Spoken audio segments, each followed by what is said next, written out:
Post-Budget 2025, your business strategy needs updating. Visit EY's Budget Hub at eybudget.ie for essential insights.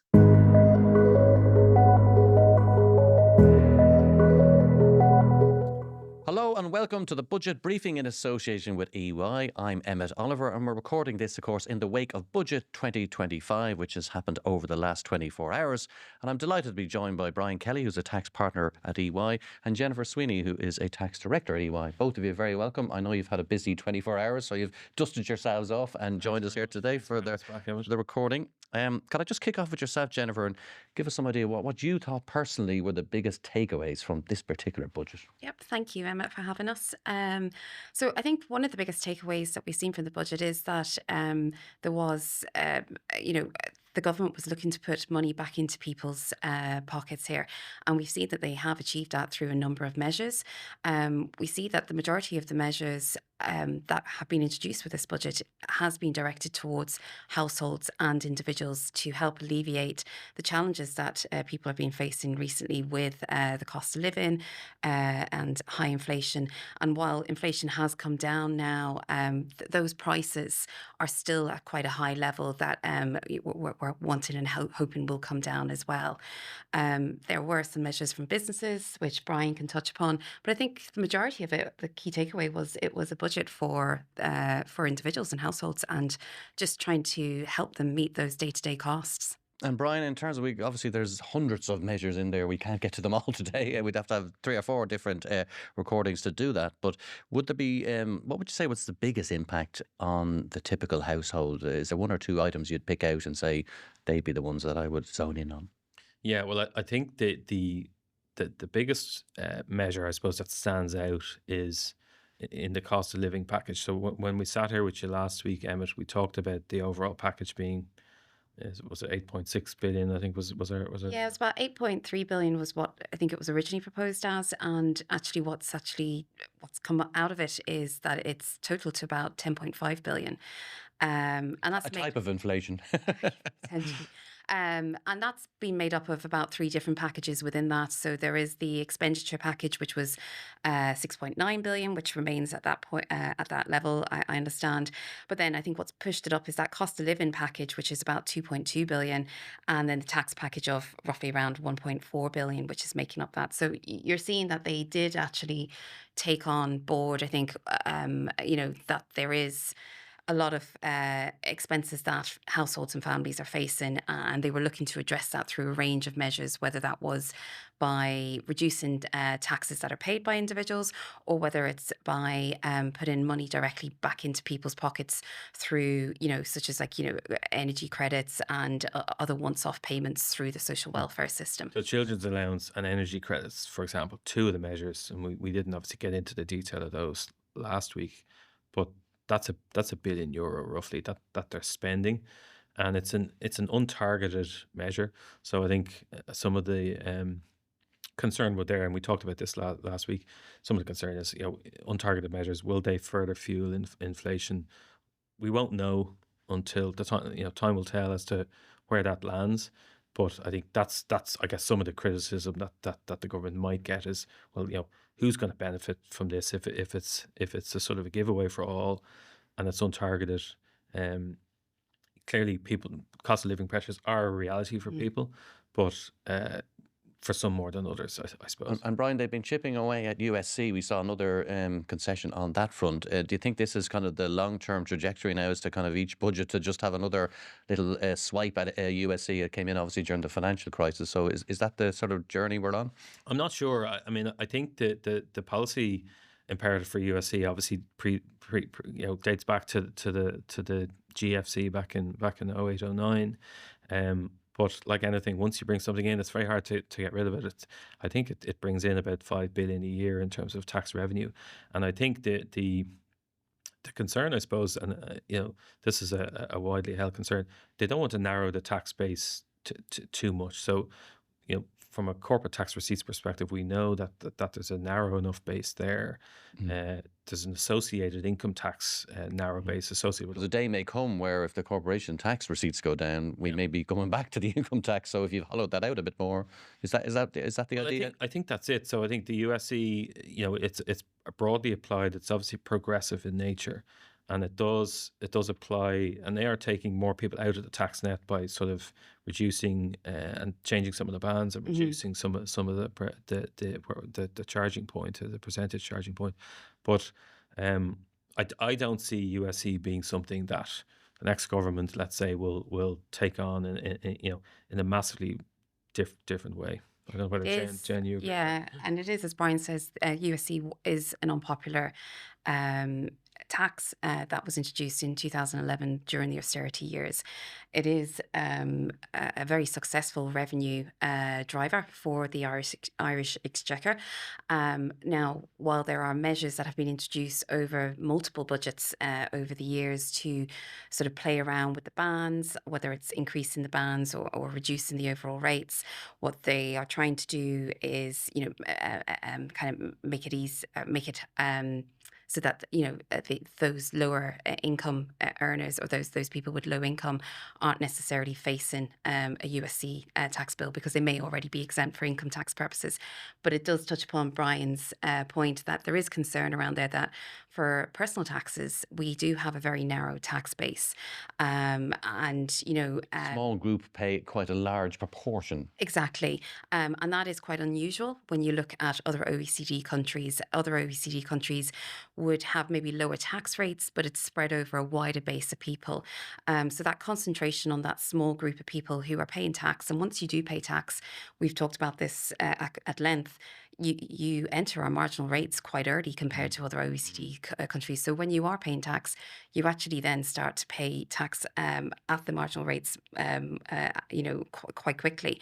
So potentially this is something that maybe future governments do need to look at and address to just tackle that narrow tax base, is to look at maybe having lower tax rates that are applicable to a wider range of people, to just deal with that vulnerability there of a narrow tax base being funded by a very small group. Okay, I'm going to shift your attention a little bit away from the personal tax there to the business arena, because I know that's what your bread and butter is earned advising. You've got a big client base at EY, and they want to know what's happening for businesses. We know, obviously, publicly, the hospitality sector has obviously got certain views. We don't talk about all of that, but could you talk me through, Brian, and I'll come to you in a sec, Jennifer, but just what you're picking out in terms of businesses, because these are often the ones that don't get as much, I suppose, amplification. They're not as well known to the public, but there's quite a lot of interesting things in there for businesses. Yeah, there is, and I think more so on the sort of SME side as opposed to sort of the very large business side. Obviously, there's the tweaks to the angel investor sort of provisions that they flagged, and on the large side, on the SME side, they've also talked about enhancing the R&D tax credit to make the first year refund due under those provisions, to increase that from 50 to 75,000. So that's, again, in a startup business, that's a welcome sort of cash flow benefit that you can see a lot of people sort of benefiting from in that sort of SME sort of startup space. On the large corporate side, then, again, as we talked about, very well signaled that this foreign dividend participation exemption is being introduced. We'll see the detail of that when the finance bill is published on Thursday next week, the 10th. And again, that will be an enhancement to our Ireland Inc.'s tax offering, tax proposition, let's say. Because you were saying last week, both of you, I think, were saying there's just a slight weakening of our offering versus competitor jurisdictions. Is there enough stuff in this budget to sort of improve on that, do you think, when you take these various measures, or is there more work to be done? Yeah, well, I think there's some good messaging in Minister Chambers' speech yesterday around that focus on competitiveness in a couple of areas. So he talked about just to go back to, so the participation exemption will have, will be introduced. It'll simplify compliance. It'll enhance the offering, and they've also signalled in the speech there that they'll look at enhancing the geographic scope of what it covers.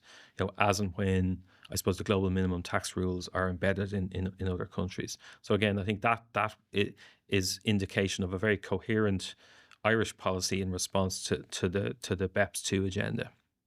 I think the other thing that was mentioned was, and again, this has been flagged in the past, a consideration of a foreign branch exemptions, which is another string to our bow if we were to introduce that, and another simplification measure. Again, today, foreign branches of Irish company are their income is taxed in the head office at the Irish head office level, with credit given for any foreign taxes paid. But again, that's quite convoluted and complicated. A simplification measure there would be welcome. And then I think the other areas that I was going to get into there that I'll go back to, there's a consultation that was published last Friday by the Department of Finance, and that will look at how Ireland taxes and how Ireland treats interest income and interest expense. So we've a very convoluted set of rules that have evolved over time. They all interlock with each other. They're quite difficult to administer, and they're very conditional. There's a lot of conditions to be satisfied in order to secure tax deductions for commercial interest expense that is often incurred on M&A transactions, for example, and in other sort of funding decisions that businesses make. So I think that was signalled as something that the government is focused on. Again, with a view to looking at our future competitiveness, so that's welcome. I think the other thing that was talked about as part of the R&D section of the speech, together with enhancing the first year refund availability, is a review of the R&D tax credit regime. So again, are we getting value for money from that regime? What could we do to enhance it? What changes could we make to it? So again, I think that is welcome as an enhancement of our overall sort of competitiveness. I mean, the other items then were, I think, the VAT threshold changes. So the registration changes that were introduced. I think that will, from a small business perspective, that will hopefully take some people out of having to register for VAT. And then I think you mentioned the hospitality rate. I think The VAT rate, yeah. The VAT rate, we didn't see a change there, and obviously some people were calling for that. But I think holding the 9% rate on gas and electricity supplies until I think 30 April next year, I think has to be a welcome move for both households and for businesses. Right. So I think that's some of the There's actually a lot in there. Yeah, there's a lot. Yeah, and I think for the hospitality as business well, stuff. there was energy subsidy schemes, I think, for businesses. So Yep. again, I think it's an attempt to address those increasing costs that those small businesses are facing on their utilities. So all of that was welcomed, and we're waiting for further details on that. In terms of, I suppose, our SMEs and entrepreneurs, what we are seeing, or what we saw in the budget, was that they did increase some of the reliefs that are already available there, such as the employment investment incentive and startup relief for entrepreneurs. So these are reliefs for if you're starting up your own business. And then what was also welcomed was the retirement relief at the other end of the spectrum. When you're going to sell off your business and you want to retire, there were provisions that were introduced last year in last year's budget, which were supposed to kick off on the 1st of January 25, which a lot of practitioners were calling to be abolished or removed or amended in some way. So what was welcomed was the recognition that the upper age limit for retirement relief up to, I think it was 69 or 70, is still there in place for the unlimited relief if you were selling your business to your child, which is welcome, and it recognises that that people are working to those later ages. And then there was sort of a 10 million and 3 million cap that was due to be introduced depending on the age of the person selling their business. It looks like now that that's been replaced, that essentially if you sell your business to a child, they have to continue that business for 12 years after the sale. Otherwise there will be a clawback in that retirement relief. So that is all All good. very well All welcome. welcomed, yes. Probably one thing I just might add, though, Emma, sorry, is just what we would have liked to have seen for our entrepreneurs and SMEs was the reduction of the USC surcharge of 3%. That's applicable for self-employed income that's over 100,000. So the overall USC rate that you pay then is 11%, which is your top USC rate of 8% plus that 3% USC surcharge. And the reason we would like to see that, and a lot of practitioners have been calling for that for recent years, is to level the playing field between entrepreneurs and people, self-employed individuals who are taking on the risk of So many setting people up in their this own economy business. are in that category Yeah. now. It's growing all the time, so it's a big Exactly. group, you know. And if you compare that you have employees who earn the same amount of income, they only pay USC at that 8%. So unfortunately, we didn't see that in the budget, and that was something that we It would was have always liked to next see. year. Okay, Exactly. we'll start the ball rolling here. Budget 2025 has landed. What's next for your business? Get the insights and strategies you need to adapt and thrive in the new fiscal environment at EY's Budget Hub. Visit eybudget.ie. Could I talk a little bit about surprises, right? There's always one or two in the undergrowth of a budget that kind of catches people out. I have one that, I don't know, you guys may not be surprised, or maybe you were, but the so-called mansion tax, it's not what it's called officially, but that's what people are calling it. So this is a new rate of stamp duty on properties over, is it 1 million or 1.5 million. 1.5 million? And there wasn't, a lot of this budget has been leaked, as you all know, and your own predictions were pretty on message and on spot. But this idea of a new stamp duty rate on sort of what you might call, bigger houses, more expensive houses, was that a surprise to you guys? And what do you think's going on there, or what's the sort of rationale? And Yeah. do you think clients of yours would have an interest in this whole measure? Definitely, there would be a lot of interest in seeing how this measure is going to be implemented. It was a surprise. So currently, stamp duty is payable at 1% on property up to $1 million. If you've got over $1 million, I think the stamp duty rate increases to 2%. So what they're proposing to do now with the budget is that that remains in place for properties up to $1 million, and properties between $1 million and 1.5 will still remain at 2%. But anything over that 1.5 million amount, the stamp duty is actually going to be 6%. Now, there might be a bit of a rush to conclude sale contracts, but essentially what we've been told is binding contracts that are currently in position now. Once they're concluded by the end of the year, the old rates for stamp duty will still apply. I'm okay then. So you're grand. What there is there is a concern that this measure may have wider implications for corporate purchases who are engaged in larger transactions that will be falling into that monetary value.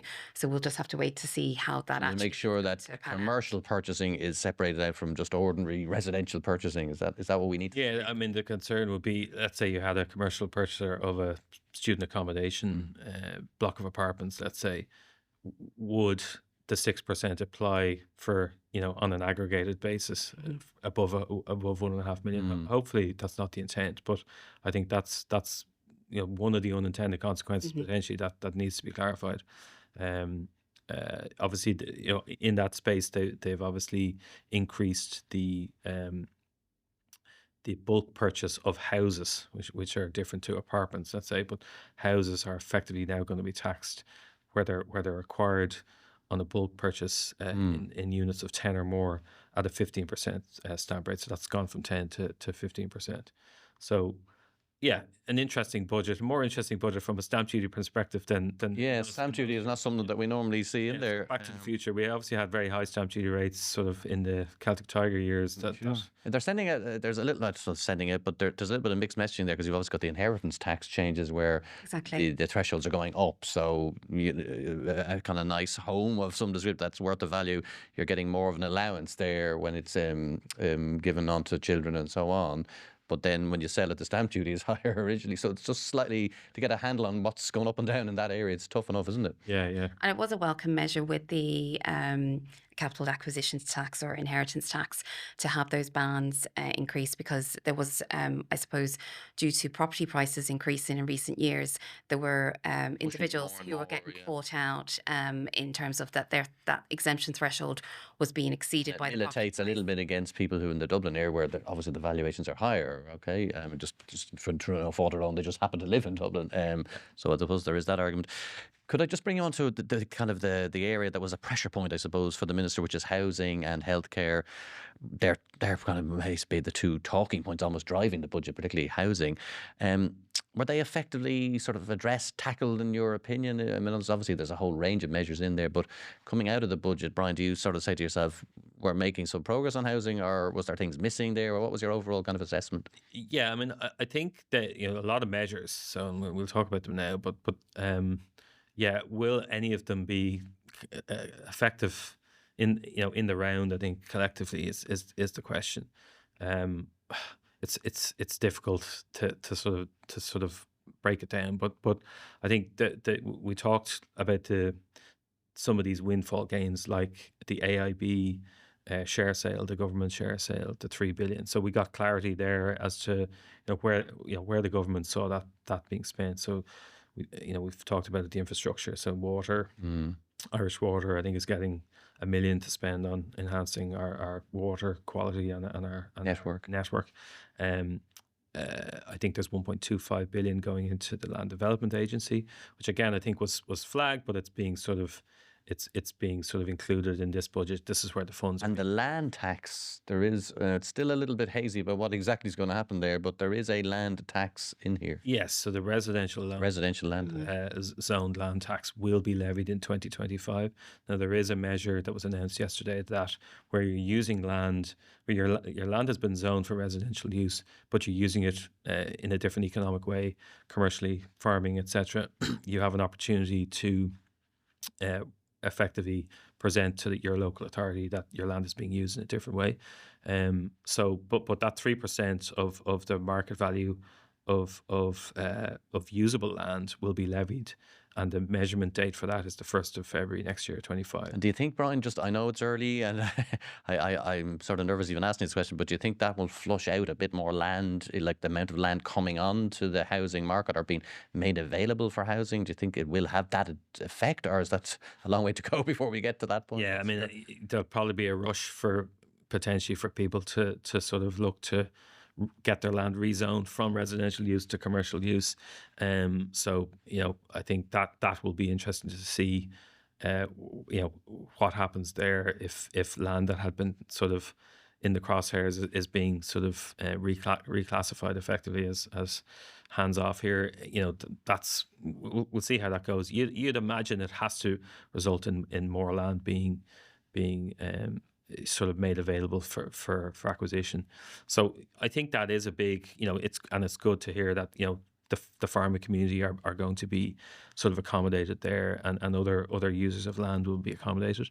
I think some of the detail, so the vacant homes tax, that's something that I think they really should be pushing. So if you walk around any part of the country, there are what appear to be the layperson. Dereliction in Irish towns. At the back of the town, you'll see it, right? My own street alone, there's probably a couple that you could investigate.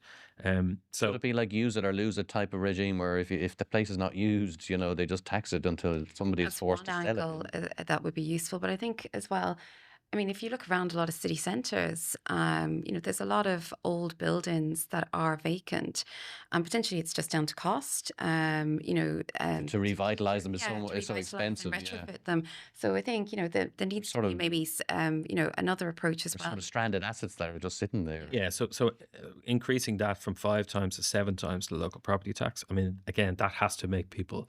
Why would you have a house that you own that you're paying 7 times local property just to keep it? And is that holiday homes as well? Because I did see second homes also being mentioned. Is that a different thing? I think that's a different thing. Yeah, okay. Yeah. But vacant is a particular category. So there's that. We talked about the stamp duty. So the 6% rate, is that going to sort of put a ceiling on houses at that level and push the market down? We'll wait to see. The mortgage interest relief extension, I think that's welcome for people that are still on high rates of, say, variable that didn't. They might have a non-bank lender, for example, who the Exactly. rates are higher. Exactly. So that the extension of that for another year is welcome. The help to buy extension to 2029 I think is important. And then look, I think the heat pump VAT reduction from 23% to 9% for both purchase and installation of a heat pump. Got to be done, hasn't it? It's got to be done in terms of our carbon agenda, decarbonisation agenda. I think so. We had Seamus Coffey on our So UCC economist Seamus Coffey, yeah. UCC economist on our client and head of the fiscal council, I should also add. That's right, yeah, the IFAC chair. And the point he was making was, it's difficult. You're trying to do as much as you can. How is it possible to be incentivizing retrofitting of houses, but more building of houses based on the labour constraint that we have? So it's hard to please everybody, but it's almost as if we should focus on either retrofitting or building houses. It's hard to do both. There's only so many building workers to go around. Exactly, right? that's the point I was making. And I was looking at some figures before we came on to this recording. The amount of building workers in Ireland hasn't really increased. It's actually decreased, depending on what time period you take. So I do think a lot of this is welcome measures, but just the labour market maybe where the real issues are is getting people. But can I move you on a little bit to that more infrastructural area, Jennifer? We had great hopes for a big vision thing, and maybe it was my mistake to be expecting that. But with the Apple receipts of between 13 and 14 billion, and then you've obviously got extra windfall corporation tax receipts on top of that, and the minister was in I think probably the best starting position of any minister really has ever been in. We were hoping for maybe a little bit more clarity and concreteness, no pun intended, on the infrastructure side. We got a little bit of that, to be fair, talk of a framework and so on. Were you looking for a bit more, or were you kind of expecting us not to get a bit more? What was your sense of the infrastructure part of the budget? Yeah, so I think what was positive to see in the budget is that they were making provisions for the future, and this was very clear in Jack Chambers' speech that he was talking about children who are born today. He wants them to have better access to healthcare, housing, and basically a standard of living. So you can see that the government, by setting up these various funds, yes, there are excess revenue there that's coming from the CT and from other areas are available that they have purposely said that they don't want to use on day-to-day spending. They want to invest it, and that's positive to see that, because if you look back to Celtic Tiger years, it was a case of spend it now, and Well, I have it there was spend a it. lot of infrastructure that should have been invested in that wasn't. So we saw indications of what sort of infrastructure that they wanted to invest in from the sale of the AIB shares, that 3 billion amount, which was Irish Water, housing, and the National Grid. So that kind of gives you an indication of the areas of focus. Ideally, that he touched upon as well, transport, and he did touch upon about Ireland's competitiveness on the international stage in terms of attracting foreign direct investment, but also employment. So you would expect to see maybe there would be around investment around infrastructure outside of those three core areas, such as our road network, our transport system. So that's what is, I suppose, hoped. We didn't get that level of detail, and potentially it's for another difficult. day, maybe. Obviously, there's an election coming, but But I suppose we did get an indication that to the extent that there are future, let's say, AIB share sales, that will be directed towards infrastructure. So there's a policy decision being made now, and I think again we got detail around the state aid case and the funds there. In terms of the Department of Finance, the Department of Public Expenditure and Reform will effectively build a framework together to ensure that sort of decisions are being made that are in line with sort of delivering for public infrastructure. So I think his principles are deliverability, value for money, additionality, and prioritization for economic impact. So I think they're beginning that work now. That will obviously go forward for approval in the first quarter of from the departments in the first quarter of next year. We'll have a new government. Is the reality at that stage. So I think we'll know more about how those funds will be directed into the future. frankly, under the next government's mandate. Yeah, I suppose it's a nice problem to have in a way. It's a kind of, as we would term it, a first world problem to have all this money staying there. But I suppose the public are very interested in what specific they want to see, a big kind of project, or I think my rail line to the airport might be waiting for another while yet, but I'm still fighting away for it. We might get that Channel Tunnel to Wales. Exactly, yeah. I No longer have to take the ferry. Yeah. Finally, folks, is there anywhere people can go and to see how this budget has affected them? What would you advise if they want to sort of do the numbers and just assess their own household position after this? Yeah, certainly. We have an EY budget calculator. So that's a useful tool for people to go to and pop in their current earnings and then just see how the changes in the income tax rates and the tax credits will impact their direct take home pay. So like we have some figures here just to kind of give you a rough idea, like a single person who's earning 45,000 euros and is a homeowner, just with the changes to the standard rate band, the tax credits and the USC, they have approximately, an additional 800 euros that's going to be, part of their net pay. Add the energy credits. Again, it's another measure coming in at a different angle of about 250. They've got roughly over 1,000 euros. And if you take the same person who is probably a renter as opposed to a homeowner, they would have the rent credit. So their overall tax saving is actually over 1,000 euros. And again, then add the energy credits of about 250. You're looking at over 250, back in their pocket. So that kind of gives an indication as to how the different measures, whether it's tax or the cost of living or public spending, how that is actually impacting people. Yeah. And Jen, on the small benefit exemption, we haven't talked about that. That was, yeah. That's one of those ones that people may not be aware of. Yeah. Exactly. So that was probably one of the other surprises that came in the budget. So the small benefit exemption is a very useful incentive for employers to reward their employees. It's like a bonus, annual bonus, that type of thing. It's typically something that is essentially you can give a non-cash item or a voucher to your employee, tax-free, once it meets certain conditions. Typically, you can give up to 2 items a year, where the aggregate value is 1,000 euros. Normally, historically, this was reserved for, your Christmas voucher at the end of the year to say thanks to your employees for all their hard work, or the Christmas hamper. I suppose there's been a lot of complexity and difficulties in how the relief was being administered in terms of that, only the first and the second item that you gave your employee would actually qualify for the relief. So you could find yourself in a scenario where, you bought a bunch of flowers for an employee in February because it's their birthday. Easter came around and you gave them an Easter egg. The value of the 2 were 50 euros, and you've utilised that 1,000 tax-free limit on those 2 items. So when it came to Christmas to give that Christmas voucher, actually that Christmas voucher was taxable.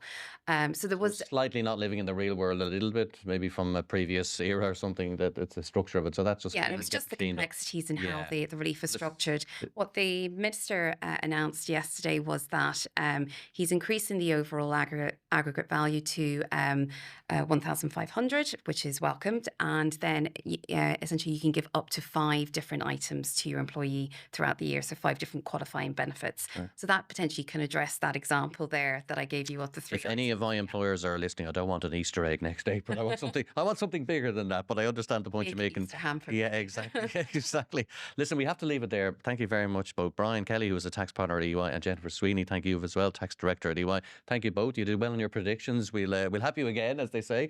Thanks for getting so much of it right, and we'll see you same time next year, right? Or we'll have a further look. Thank you for tuning into this post-budget 2025 briefing in association with EY. We hope you enjoyed it, and of course, for any more information on Budget 2025 on what it means for you, there's eybudget.ie for further information. Thank you very much.